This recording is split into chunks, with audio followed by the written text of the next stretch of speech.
you'll find now with the concept of the general aspect of submission, people will be like, you know what? I'll hold my tongue then.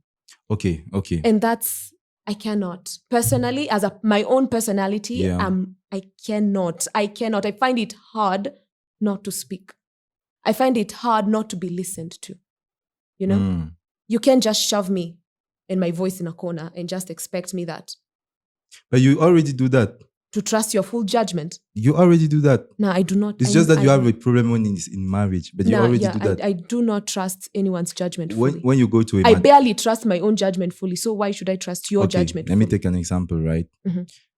You told us about matatu. Yeah. When you go into a matatu, don't you trust that the driver is going to... I do not. In fact, I pray to the gods as we are driving. But you don't go and question the driver. Okay, so every time you enter a matatu, you go and question the driver, why are you taking this turn? Why are you going there? Exactly. That's what you do. I do. Okay. I do. When you sit with me in matatu, it's wild. Especially when I'm a driver's seat. Yeah. I'm basically a co-pilot. What if you are not in the driver's seat? I have anxiety. Literally yesterday, I was questioning why we are taking a wrong turn. I looked outside the window and didn't know where we were. So I was asking, why are we taking wrong turns? So you're never going to take a plane? No.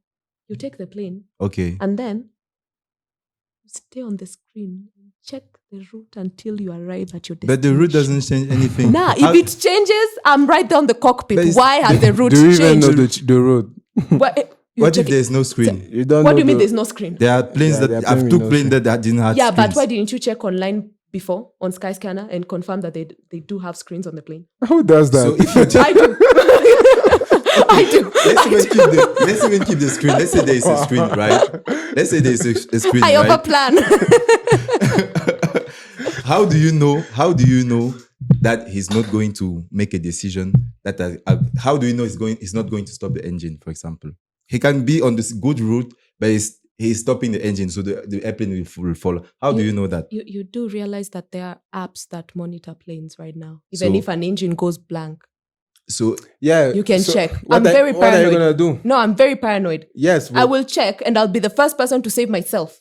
How? So I'll be there at the cockpit. Before you save yourself, I'm also saving myself. You cannot open the cockpit when how are you going to open the cockpit? I find a way. I will find a way, Raul. I will find a way. That doesn't work with the plane. I will find internet in the airplane. I will.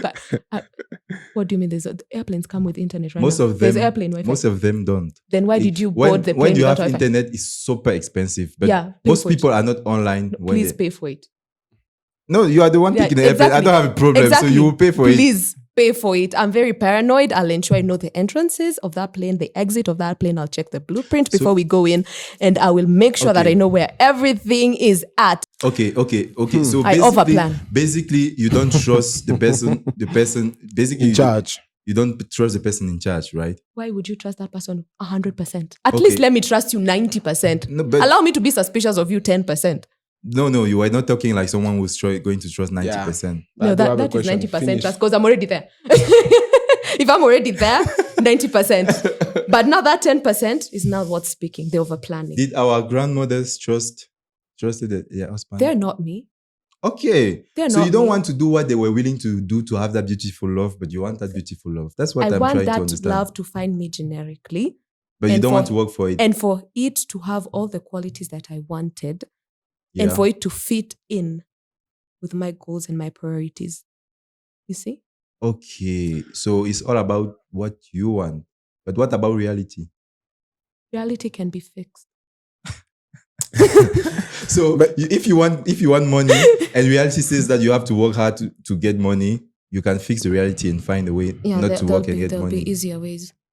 No. But you are looking for someone who got more who is ahead of you, right? Yeah, as I initially said. Okay, so if it happens, that's a bonus. Have you had bonus points? Like when somebody says, "Oh, if you are applying for a job, if you can speak Spanish, that's a bonus point." Yeah, it's the same concept. Yeah, but are you going to listen to that guy? No, she's not. You are not submissive. What is he saying in the first place? Because you are not. You don't want to. You're not listening. Listening in what ways? Raul, in what ways? In every way. Now, is he saying this to be respectful or just to be bossy? Let me give you an example of something he says. Maybe it will help for you to answer. You're giving an example of Raul now. Of Raul?